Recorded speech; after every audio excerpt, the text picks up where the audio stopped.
제2부 RNN에서 트랜스포머까지를 시작합니다. 순서가 중요한 순차 데이터와 RNN에서 출발해 언어와 임베딩, 어텐션을 거쳐 오늘날 대규모 언어 모델의 토대가 된 트랜스포머까지 쌓아 올립니다. 먼저 순차 데이터가 무엇인지, 그리고 왜 이것이 별도의 처리 방식을 필요로 하는지를 살펴보겠습니다. 지난 편에서 다룬 데이터를 떠올려 보겠습니다. 사과의 개수로 가격을 예측하거나 사진 한 장을 고양이인지 개인지 분류했습니다. 이런 데이터의 공통점은 각 데이터가 독립적이라는 것입니다. 오늘 분류한 사진이 내일 분류할 사진에 영향을 주지 않으며 순서를 바꾸어도 결과는 달라지지 않습니다. 그런데 성격이 전혀 다른 데이터가 있습니다. 이전 데이터가 다음 데이터에 영향을 주는 순서 자체가 의미를 담는 데이터입니다. 이를 순차 데이터라고 합니다. 몇 가지 예를 보겠습니다. 첫째는 문장입니다. 나는 학교에 간다라는 문장과 학교는 나에게 온다라는 문장은 겹치는 단어가 많지만 순서가 다르기 때문에 뜻이 전혀 다릅니다. 언어에서는 단어의 순서가 의미를 결정합니다. 둘째는 주가입니다. 오늘의 주가는 어제와 무관하게 정해지는 것이 아니라 어제까지의 흐름 위에서 움직입니다. 셋째는 날씨나 음성 같은 데이터입니다. 이들 역시 시간의 흐름에 따라 앞의 값이 뒤의 값에 영향을 줍니다. 이런 데이터를 지난 편의 신경망으로 그대로 처리하면 문제가 생깁니다. 지난 편의 신경망은 각 입력을 따로 처리하기 때문에 이전 입력이 무엇이었는지를 기억하지 못합니다. 순서 정보가 사라지는 것입니다. 문장을 이해하려면 앞 단어를 기억한 채로 다음 단어를 읽어야 하는데 그 기억을 담아둘 장치가 없는 것입니다. 그래서 순차 데이터를 제대로 다루려면 이전 정보를 기억하며 처리하는 새로운 구조가 필요합니다. 그 구조가 다음 장에서 다룰 RNN입니다. 화면 왼쪽에는 나는 학교에 간다라는 문장이 단어 상자로 순서대로 놓여 있습니다. 오른쪽 두 그래프는 시간에 따라 변하는 데이터로 위쪽 주황색 선은 주가, 아래쪽 청록색 물결은 날씨입니다. 세 가지 모두 순서나 시간이 뒤바뀌면 의미가 사라진다는 공통점을 보여줍니다. 순차 데이터를 다루기 위해 고안된 신경망이 RNN입니다. RNN은 리커런트 뉴런 네트워크의 약자로 우리말로는 순환 신경망이라고 합니다. 순환이라는 말이 핵심입니다. 앞에서 처리한 정보를 다시 자기 자신에게 되돌려 다음 처리에 반영한다는 뜻입니다. 조체적인 동작을 보겠습니다. RNN은 순차 데이터를 한 번에 처리하지 않고 순서대로 하나씩 처리합니다. 문장이라면 단어를 하나씩 차례로 읽습니다. 그런데 단어 하나를 읽을 때마다 두 가지를 함께 고려합니다. 하나는 지금 읽고 있는 현재의 입력이고 다른 하나는 지금까지 읽어온 내용을 요약한 값입니다. 이 요약 값을 상태라고 부릅니다. 상태는 일종의 기억입니다. RNN은 현재 입력과 이전 상태를 결합해 새로운 상태를 만들고 이 새로운 상태를 다음 단계로 넘깁니다. 그리고 다음 단어를 읽을 때 이 상태를 다시 참고합니다. 이 과정을 문장 끝까지 반복합니다. 이렇게 하면 뒤쪽 단어를 처리할 때에도 앞쪽 단어들의 정보가 상태를 통해 전달됩니다. 사람이 문장을 읽을 때 앞부분을 기억한 채로 뒷부분을 이해하는 방식과 유사합니다. 정리하면 RNN의 핵심은 이전 정보를 상태라는 형태로 계속 이어가며 순차적으로 처리한다는 점입니다. 이 상태를 이어가는 순환 구조 덕분에 RNN은 순서가 중요한 데이터를 다룰 수 있게 됩니다. 화면의 그림은 이 순환을 시간 순서대로 펼쳐놓은 것으로 상태가 각 단계를 거치며 오른쪽으로 전달되는 흐름을 보여줍니다. 화면에는 RNN 셀 4개가 왼쪽에서 오른쪽으로 늘어서 있습니다. 아래에서 오늘, 날씨가, 참, 좋다가 순서대로 입력되고 각 셀은 위로 출력을 내보내면서 주황색 화살표를 타고 이전 상태를 다음 셀로 넘겨줍니다. 이 상태 전달이 바로 순서를 기억하는 방식입니다. RNN은 순차 데이터를 다룰 수 있게 되면서 여러 분야에서 활용되었습니다. 대표적인 세 가지를 보겠습니다. 첫째는 기계 번역입니다. 한 언어의 문장을 순서대로 읽어 상태에 담은 뒤 그 상태를 바탕으로 다른 언어의 문장을 순서대로 생성합니다. 앞 단어들의 맥락을 상태에 기억하기 때문에 단어를 하나씩 기계적으로 옮기는 것보다 훨씬 자연스러운 번역이 가능해졌습니다. 둘째는 음성 인식입니다. 음성은 시간에 따라 이어지는 소리의 흐름이므로 앞의 소리를 기억하며 다음 소리를 해석하는 RNN의 방식과 잘 맞습니다. 우리가 사용하는 음성 비서의 초기 기술에도 이런 구조가 쓰였습니다. 셋째는 시계열 예측입니다. 주가나 날씨처럼 시간에 따라 변하는 데이터에서 과거의 흐름을 바탕으로 다음 값을 예측하는 데 활용되었습니다. 이처럼 RNN은 순서가 중요한 문제에서 이전 신경망이 하지 못하던 일을 해냈습니다. 그러나 RNN에는 근본적인 한계가 있었습니다. 문장이나 데이터가 길어질수록 앞쪽의 정보가 뒤로 갈수록 점점 희미해진다는 것입니다. 지금까지의 모든 정보를 상태 하나에 담아 이어가다 보니 오래된 정보일수록 흐려질 수밖에 없습니다. 이 한계가 구체적으로 어떤 문제를 일으키는지, 그리고 이를 어떻게 극복했는지가 이번 편의 중심 이야기입니다. 그에 앞서 다음 블록에서는 RNN이 가장 활발히 쓰인 분야인 언어를 컴퓨터가 어떻게 다루는지부터 살펴보겠습니다. 이제 RNN이 가장 활발히 쓰인 분야인 언어로 넘어가겠습니다. 사람의 말과 글을 컴퓨터가 다루는 기술을 자연어 처리라고 합니다. 여기서 자연어란 프로그래밍 언어처럼 사람이 인위적으로 만든 언어가 아니라 우리가 일상에서 쓰는 한국어나 영어 같은 언어를 말합니다. 그런데 컴퓨터가 자연어를 다루는 일은 생각보다 훨씬 까다롭습니다. 그 이유를 몇 가지 짚어보겠습니다. 첫째, 언어에는 모호함이 많습니다. 같은 단어라도 문맥에 따라 뜻이 달라집니다. 예를 들어 배라는 단어는 먹는 배일 수도, 타는 배일 수도, 신체의 배일 수도 있습니다. 앞뒤 맥락을 봐야 어떤 뜻인지 알 수 있습니다. 둘째, 언어는 순서에 민감합니다. 앞서 보았듯 단어의 순서가 바뀌면 뜻이 달라집니다. 셋째, 가장 근본적인 문제로 컴퓨터는 글자를 직접 이해하지 못합니다. 컴퓨터가 다룰 수 있는 것은 오직 숫자뿐입니다. 그래서 자연어 처리의 첫 단계는 언제나 사람의 말을 숫자로 바꾸는 것입니다. 그 과정은 대략 이렇게 진행됩니다. 먼저 문장을 단어나 더 작은 단위로 잘게 나눕니다. 이 단위를 토큰이라고 부릅니다. 그 다음 각 토큰을 컴퓨터가 계산할 수 있는 숫자로 변환합니다. 이렇게 숫자로 바뀐 언어를 신경망에 넣어 번역이나 요약 같은 작업을 수행하는 것입니다. 정리하면 자연어 처리는 사람의 말을 숫자로 바꾸어 컴퓨터가 다룰 수 있게 하고 그 위에서 여러 언어 작업을 수행하는 기술입니다. 그렇다면 단어를 숫자로 바꾼다는 것이 구체적으로 무엇인지가 관건이 됩니다. 그것을 이어지는 두 장에 걸쳐 자세히 다루겠습니다. 화면은 왼쪽에서 오른쪽으로 4단계가 화살표로 이어집니다. 회색 문장이 주황색 토큰으로 잘게 나뉘고 그것이 청록색 숫자, 곧 1과 0의 나열로 바뀐 뒤 마지막 보라색 신경망으로 들어갑니다. 컴퓨터는 숫자만 다르므로 말을 숫자로 바꾸는 이 과정이 첫 단계입니다. 단어를 숫자로 바꾸는 방법으로 넘어가기 전에 자연어 처리가 실제로 어떤 일들을 해내는지 먼저 정리하겠습니다. 대표적인 작업 몇 가지를 보겠습니다. 첫째는 기계 번역입니다. 한 언어의 문장을 다른 언어의 문장으로 옮기는 작업입니다.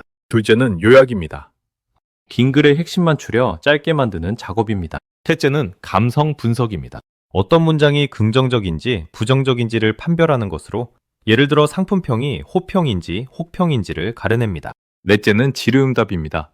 질문을 주면 그에 대한 답을 찾아주는 작업입니다. 다섯째는 문장 생성입니다. 주어진 맥락에 이어질 자연스러운 문장을 만들어내는 작업으로 오늘날의 대화형 AI가 하는 일이 바로 이것입니다. 이처럼 자연어 처리가 다루는 작업은 매우 다양합니다. 그러나 이 모든 작업의 밑바탕에는 공통된 출발점이 있습니다. 바로 단어를 어떻게 숫자로 표현하느냐입니다. 단어를 잘 표현할수록 이후의 모든 작업이 잘 이루어집니다. 그래서 다음 장에서는 단어를 숫자로 바꾸는 가장 중요한 방법인 워드 임베딩을 다루겠습니다. 단어를 숫자로 바꾸는 가장 단순한 방법부터 생각해 보겠습니다. 예를 들어 사전에 있는 모든 단어에 일련 번호를 붙이는 방법이 있습니다. 사과는 1번, 바나나는 2번, 왕은 3번 하는 식입니다. 그런데 이 방법에는 문제가 있습니다. 번호는 단어의 의미를 전혀 담지 못합니다. 사과가 1번이고 바나나가 2번이라고 해서 둘이 가깝다거나 비슷하다는 정보는 어디에도 없습니다. 번호는 그저 이름표일 뿐입니다. 그래서 등장한 것이 워드 임베딩입니다. 워드 임베딩은 각 단어를 하나의 숫자가 아니라 여러 숫자로 이루어진 목록으로 표현합니다. 이 숫자의 목록을 벡터라고 합니다. 예를 들어 한 단어를 300개의 숫자로 이루어진 벡터로 나타내는 식입니다. 각각의 숫자는 그 단어가 가진 어떤 특성의 정도를 나타낸다고 볼 수 있습니다. 여기서 핵심은 이 벡터를 어떻게 정하느냐입니다. 사람이 일일이 정하는 것이 아니라 방대한 문장을 학습해 자동으로 결정합니다. 학습의 원리는 다음과 같습니다. 비슷한 맥락에서 쓰이는 단어들은 비슷한 벡터를 갖도록 조정하는 것입니다. 예를 들어 왕과 여왕은 비슷한 문맥에서 자주 등장하므로 학습을 거치면 두 단어의 벡터가 서로 가까워집니다. 그 결과 의미가 비슷한 단어는 벡터 공간에서 가까이 위치하고 의미가 다른 단어는 멀리 떨어지게 됩니다. 화면의 그림처럼 과일은 과일끼리, 동물은 동물끼리 모이는 것입니다. 이렇게 단어를 의미가 담긴 벡터로 바꾸는 것이 워드 임베딩입니다. 그리고 이 벡터야말로 이후 모든 언어 처리에 실제 입력이 됩니다. 화면은 의미 특성을 두 축으로 삼은 산점도입니다. 왼쪽 위에 사과, 바나나, 포도 같은 과일이 한 덩어리로 모여 있고 오른쪽에는 왕여 왕공주 같은 왕족이, 왼쪽 아래에는 개고양이 사자 같은 동물이 각각 무리지어 있습니다. 뜻이 비슷한 단어일수록 공간에서 가깝게 모인다는 것을 보여줍니다. 워드 임베딩이 단어를 벡터로 바꾼다는 것을 보았습니다. 이번에는 그 벡터가 의미를 어떻게 담는지를 조금 더 깊이 살펴보겠습니다. 임베딩의 중요한 성질은 단순히 비슷한 단어가 가까이 모이는 데에서 그치지 않는다는 점입니다. 단어들 사이의 관계까지도 벡터의 방향과 거리로 표현됩니다. 가장 널리 알려진 예를 보겠습니다. 왕이라는 단어의 벡터에서 남자라는 단어의 벡터를 빼고 여자라는 단어의 벡터를 더하면 그 결과가 여왕이라는 단어의 벡터에 매우 가까워집니다. 이것은 왕과 여왕의 관계가 남자와 여자의 관계와 같다는 사실을 벡터의 뺄셈과 덧셈이 그대로 담아낸다는 뜻입니다. 즉 성별이라는 의미 차이가 벡터 공간에서 일정한 방향으로 표현되는 것입니다. 마찬가지로 나라와 수도, 단수와 복수 같은 관계도 벡터의 규칙적인 이동으로 나타납니다. 어떻게 이런 일이 가능할까요? 앞장에서 말했듯 임베딩은 방대한 문장에서 각 단어가 어떤 맥락에 등장하는지를 학습합니다. 왕과 여왕이 등장하는 문맥의 차이가 남자와 여자가 등장하는 문맥의 차이와 닮아있기 때문에 학습을 거치면 그 관계가 벡터에 새겨지는 것입니다. 이 성질이 중요한 이유는 컴퓨터가 단어의 의미와 관계를 계산으로 다룰 수 있게 되었기 때문입니다. 단어가 의미를 담은 벡터가 되면서 신경망은 비로소 언어의 뜻을 어느 정도 다룰 수 있게 됩니다. 다만 여기까지는 단어 하나하나를 벡터로 바꾸는 이야기였습니다. 실제 언어는 이 단어들이 순서대로 이어진 문장이며 문장 전체의 의미를 다루려면 또 다른 장치가 필요합니다. 다음 블록에서는 그 이야기로 넘어가 언어 모델과 어텐션으로 들어가겠습니다. 화면의 산점도에는 남자, 여자, 왕, 여왕이 찍혀 있습니다. 주황색 화살표를 따라가면 왕에서 남자를 빼고 여자를 더한 자리가 여왕에 거의 닿습니다. 왼쪽 아래 남자에서 여자로 가는 방향과 왕에서 여왕으로 가는 방향이 나란하다는 점. 이것이 의미 관계가 벡터 연산으로 드러나는 모습입니다. 이제 단어를 벡터로 표현할 수 있게 되었으니 문장을 다루는 이야기로 넘어가겠습니다. 그 중심에 언어 모델이 있습니다. 언어 모델이란 앞에 주어진 단어들을 보고 다음에 올 단어를 예측하는 모델입니다. 간단히 말해 다음 단어 맞히기입니다. 예를 들어 하늘의 구름이라는 말 다음에 무엇이 올지 예측한다고 해보겠습니다. 사람이라면 낀다, 떠있다 같은 말을 떠올릴 것입니다. 언어 모델도 마찬가지로 지금까지의 단어들을 바탕으로 다음에 올 가능성이 높은 단어를 고릅니다. 더 정확히 말하면 언어 모델은 다음 단어로 가능한 모든 후보에 대해 확률을 매깁니다. 낀다에는 높은 확률을, 사과에는 낮은 확률을 주는 식입니다. 그리고 그중 확률이 높은 단어를 다음 단어로 선택합니다. 여기서 중요한 점은 이 단순한 다음 단어 맞히기가 언어의 많은 것을 담고 있다는 사실입니다. 다음 단어를 잘 맞히려면 문법도 알아야 하고 단어의 의미도 알아야 하고 앞 문맥도 기억해야 합니다. 그래서 방대한 문장으로 다음 단어 맞히기를 충분히 학습하면 모델은 언어의 규칙과 지식을 상당 부분 갖추게 됩니다. 실제로 오늘날의 대규모 언어 모델도 근본은 이 다음 단어 맞히기를 아주 큰 규모로 수행하는 것입니다. 그리고 이 예측을 반복하면 문장을 생성할 수 있습니다. 다음 단어를 하나 예측해 붙이고 그것까지 포함해 또 다음 단어를 예측하고 이 과정을 이어가면 한 문장, 한 문단이 만들어집니다. 정리하면 언어 모델은 다음 단어의 확률을 예측하는 모델이며 이것이 언어 처리와 생성의 핵심 원리입니다. 그렇다면 번역처럼 입력 문장과 출력 문장이 모두 있는 작업은 어떻게 처리할까요? 그것을 다음 장에서 보겠습니다. 화면은 하늘의 구름이 빈칸 다음에 올 단어의 확률을 가로막대로 보여줍니다. 낀다가 0.41로 가장 길고 떠있다, 많다가 뒤를 잇습니다.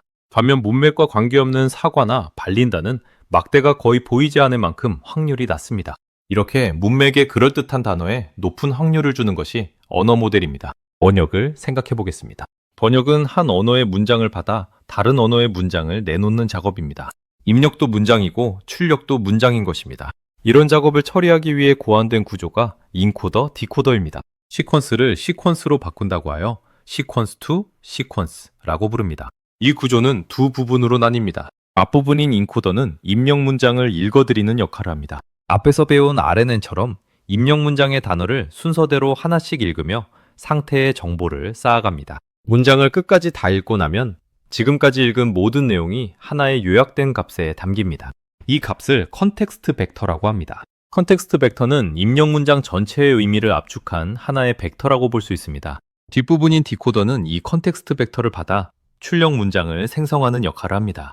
앞장에서 본 언어 모델처럼 컨텍스트 벡터를 바탕으로 다음 단어를 하나씩 예측해 출력 문장을 완성해 갑니다. 예를 들어 한국어 문장을 인코더가 읽어 컨텍스트 벡터로 압축하면 디코더가 그 벡터를 보고 영어 문장을 한 단어씩 생성하는 것입니다. 정리하면 인코더, 디코더는 인코더가 입력을 하나의 벡터로 요약하고 디코더가 그 벡터로부터 출력을 생성하는 구조입니다. 이 구조 덕분에 번역, 요약, 대화 같은 다양한 작업이 하나의 틀로 처리될 수 있게 되었습니다. 그런데 바로 이 구조에 앞서 예고했던 RNN의 한계가 숨어 있습니다. 그것을 다음 장에서 짚어보겠습니다. 인코더, 디코더 구조를 다시 보겠습니다. 여기에는 한 가지 근본적인 문제가 있습니다. 인코더가 입력 문장 전체를 아무리 길어도 단 하나의 컨텍스트 벡터에 담아야 한다는 점입니다. 짧은 문장이라면 큰 문제가 없습니다. 그러나 문장이 길어지면 상황이 달라집니다. 수십 개의 단어로 이루어진 긴 문장의 모든 정보를 고정된 크기의 벡터 하나에 담아야 하는 것입니다. 이것은 아무리 긴 책이라도 그 내용을 단 한 문장으로 요약해 전달하라는 것과 같습니다. 필연적으로 정보가 손실됩니다. 특히 문장 앞부분의 정보일수록 더 심하게 손실됩니다. 인코더가 단어를 순서대로 읽으며 상태를 갱신하는데 뒤쪽 단어를 읽을 때쯤이면 앞쪽 단어의 정보는 여러 번 덮어쓰기를 거쳐 흐려지기 때문입니다. 이것이 앞서 예고했던 긴 문장에서 앞 정보가 희미해지는 RNN의 한계가 구체적으로 드러나는 지점입니다. 디코더 입장에서도 곤란하기는 마찬가지입니다. 출력의 첫 단어를 만들 때나 마지막 단어를 만들 때나 언제나 똑같은 컨텍스트 벡터 하나만을 참고해야 합니다. 하지만 실제로는 출력의 각 단어마다 입력 문장에서 중요한 부분이 서로 다릅니다. 예를 들어 번역을 할 때 출력의 특정 단어는 입력의 특정 단어와 직접 대응됩니다. 그런데 하나의 벡터만 봐서는 지금 어느 입력 단어에 주목해야 하는지 알 수가 없습니다. 이 병목을 해결하려면 디코더가 출력의 매 순간마다 입력 문장 전체를 다시 들여다보며 필요한 부분에 집중할 수 있어야 합니다. 바로 이 발상에서 어텐션이 등장합니다. 화면 왼쪽에는 여러 개의 단어 상자가 있고 이들이 가운데에 좁은 컨텍스트 벡터 하나로 깔때기처럼 모였다가 오른쪽 출력으로 다시 퍼집니다. 아무리 긴 문장이라도 이 좁은 통로 하나를 지나야 하므로 정보가 새어나가는 병목이 생긴다는 것을 보여줍니다. 어텐션이 왜 필요한지를 구체적인 예로 짚어보겠습니다. 다음과 같은 긴 문장을 번역한다고 해보겠습니다. 어제 친구가 도서관에서 빌린 그 두꺼운 책을 나에게 주었다.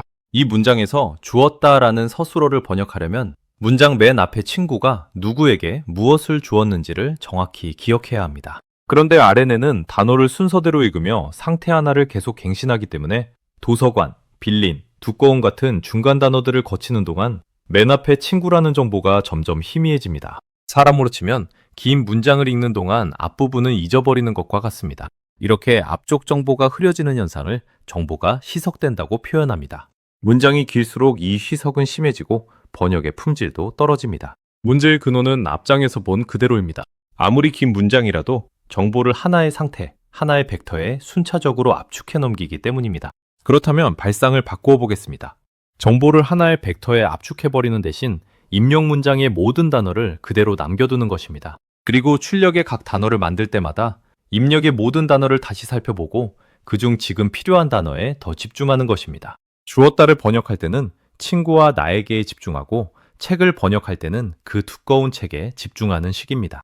이렇게 필요한 부분에 그때그때 집중하는 방식이 바로 어텐션입니다. 어텐션은 RNN의 정보 이송 문제를 정면으로 해결합니다.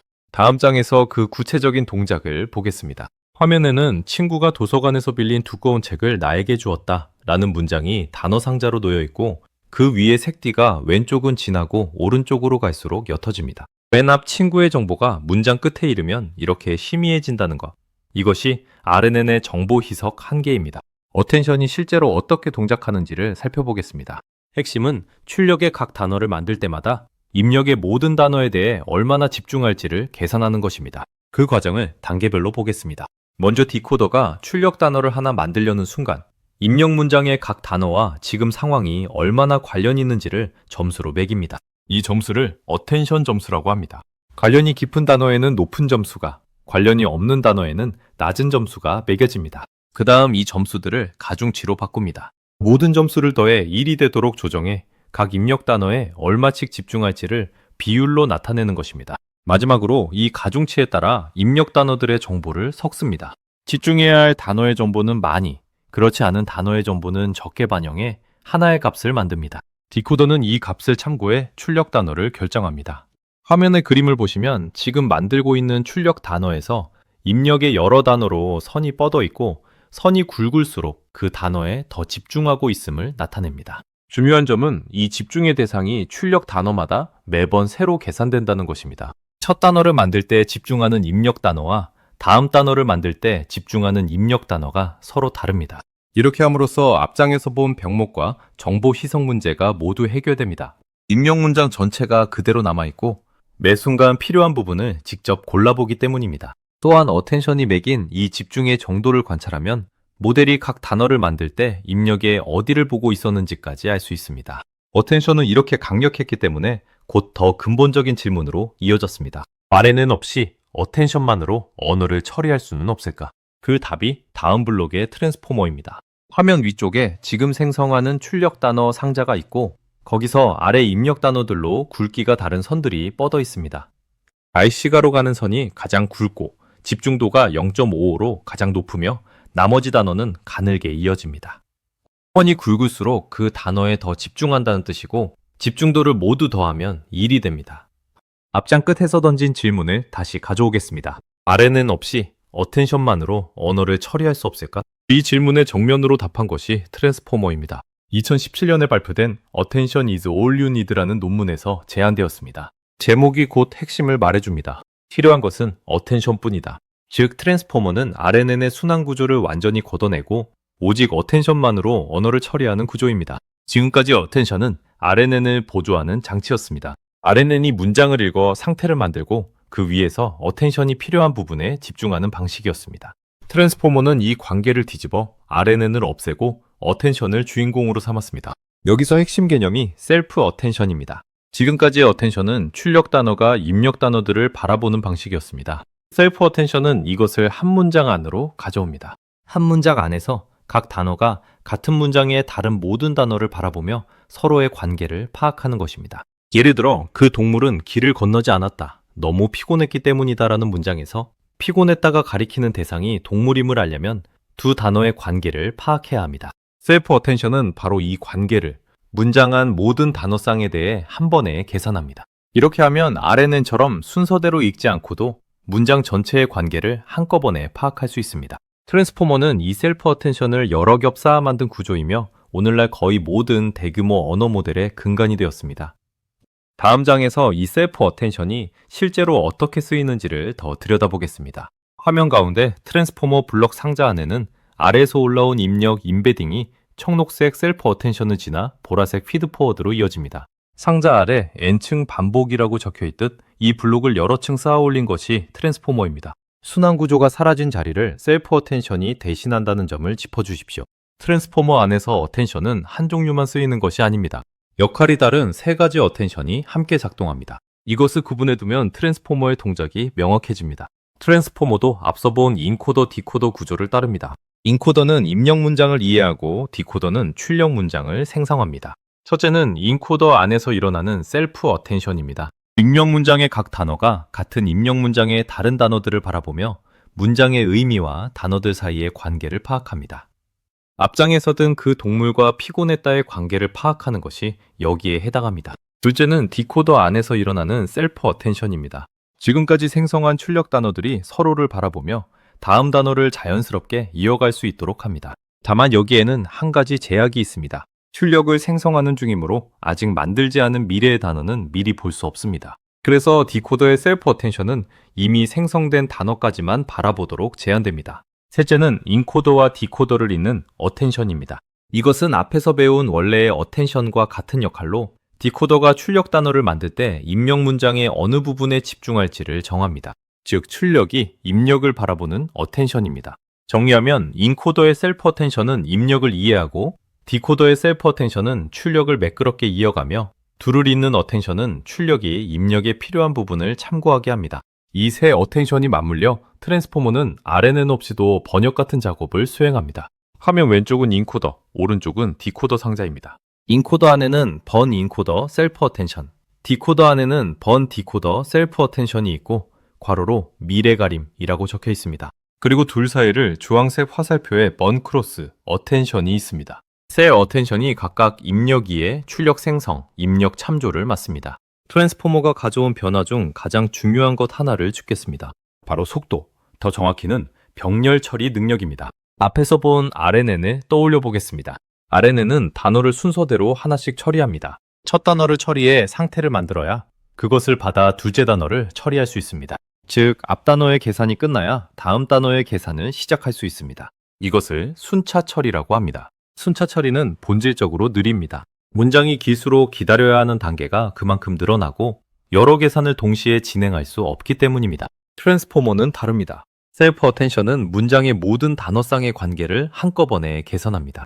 앞 단어의 결과를 기다릴 필요가 없으므로 문장의 모든 단어를 동시에 처리할 수 있습니다. 이것을 병렬 처리라고 합니다. 병렬 처리가 가능하다는 것은 실제 하드웨어에서 엄청난 차이를 만듭니다. 앞선 편에서 GPU가 수많은 계산을 동시에 처리하는데 강하다고 했습니다. 트랜스포머의 병렬 구조는 바로 이 GPU의 강점과 정확히 맞물립니다. 그 덕분에 트랜스포머는 RNN보다 훨씬 큰 모델을 훨씬 방대한 데이터로 훨씬 빠르게 학습할 수 있게 되었습니다. 오늘날의 대규모 언어 모델이 그토록 커질 수 있었던 것도 이 병렬성 덕분입니다. 그런데 여기서 한 가지 짚어둘 것이 있습니다. 이 병렬 계산의 실체는 결국 방대한 양의 행렬 곱셈입니다. 이 대목이 이론과 반도체가 다시 만나는 지점이며 다음 장에서 그 이야기를 하겠습니다. 화면 위쪽 RNN은 T1, T2, T3, T4 셀이 화살표로 하나씩 이어져 앞 단어가 끝나야 다음이 시작되는 순차 처리입니다. 아래쪽 트랜스포머는 T1부터 T서까지가 하나의 점선 상자 안에 나란히 들어가 모든 단어를 동시에 처리하는 병렬입니다. 이 차이가 곧 속도의 차이입니다. 앞장에서 트랜스포머의 병렬 계산이 실제로는 방대한 행렬 곱셈이라고 했습니다. 이 대목을 반도체와 연결해 보겠습니다. 트랜스포머는 셀프 어텐션과 여러 층의 계산을 수행하는데 이들은 대부분 행렬과 행렬을 곱하는 연산으로 이루어집니다. 그리고 그 양은 대규모 언어 모델에서 상상하기 어려울 만큼 많습니다. 이렇게 특정한 연산이 대량으로 반복될 때 일반적인 범용 프로세서로 처리하는 것은 비효율적입니다. 그래서 등장한 것이 전용 가속기입니다. 전용 가속기란 행렬 곱셈 같은 특정 연산을 매우 빠르고 효율적으로 처리하도록 특별히 설계한 반도체입니다. 무엇이든 처리할 수 있는 범용 프로세서 대신 한 가지 일을 아주 잘하도록 만든 칩입니다. 이런 가속기를 설계할 때는 두 가지가 특히 중요합니다. 하나는 수많은 곱셈과 덧셈을 동시에 수행하는 연산 구조이고 다른 하나는 그 연산에 필요한 데이터를 제때 공급하는 메모리와 데이터 이동 설계입니다. 실제로 대규모 연산에서는 계산 자체보다 데이터를 옮기는 데 드는 시간과 전력이 더 큰 문제가 되기도 합니다. 즉, 트랜스포머라는 이론 구조가 어떤 반도체를 어떻게 설계해야 하는가라는 실제 문제를 직접 만들어내는 것입니다. 오늘 배운 셀프 어텐션과 병렬 행렬 연산이 전용 AI 반도체를 부르는 이유가 여기에 있습니다. 이 흐름은 이후 우리가 직접 다룰 가속기 설계로 이어집니다. 화면에는 맥이라고 적힌 연산 칸들이 숫자처럼 배열되어 있습니다. 왼쪽에서 주황색 화살표로 행렬 A가, 위에서 보라색 화살표로 행렬 B가 흘러들어오고 각 칸이 곱셈과 덧셈을 동시에 수행합니다. 아래 설명처럼 이 시스톨릭 어레이가 행렬 곱셈을 격자에서 병렬로 처리하는 전용 가속기입니다. 이번 편을 정리하겠습니다. 우리는 순서가 중요한 순차 데이터에서 출발했습니다. 이를 다루기 위해 상태를 이어가는 RNN을 살펴보았고 언어를 다루기 위해 단어를 벡터로 바꾸는 워드 임베딩을 익혔습니다. 이어서 인코더 디코더 구조와 그 컨텍스트 벡터 병목을 확인했고 그 한계를 넘기 위한 어텐션을 배웠습니다. 마지막으로 어텐션만으로 언어를 처리하는 트랜스포머에 도달했으며 그 병렬 구조가 왜 강력한지와 어떻게 반도체로 이어지는지를 살펴보았습니다. 여기까지가 오늘날 언어 모델을 이루는 핵심 부품들입니다. 그런데 아직 한 가지 질문이 남아 있습니다. 이 트랜스포머를 어떻게 활용해야 우리가 아는 챗GPT 같은 대규모 언어 모델이 되는가입니다. 다음 편에서는 이 트랜스포머를 아주 크게 쌓고 방대한 데이터로 학습시켜 대규모 언어 모델이 만들어지는 과정을 다룹니다. 전이학습으로 하나의 모델을 여러 작업에 활용하는 방법, 버트와 GPT라는 두 갈래, 그리고 이 모델들이 왜 때때로 그럴듯한 거짓을 말하는지까지 살펴봅니다. 그리고 그 끝에서 이 거대한 지능이 치르는 에너지의 대가와 저전력 반도체의 미래로 이어집니다. 다음 편에서 뵙겠습니다.